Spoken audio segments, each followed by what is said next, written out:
Hello guys, এটা আমার বাসাই এখানে আমি এখন মাঠে দুল খাচ্ছি।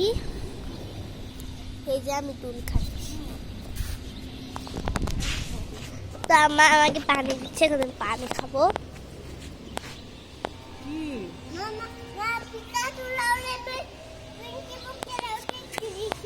না, এটা বাসায় যেয়ে দেখবো।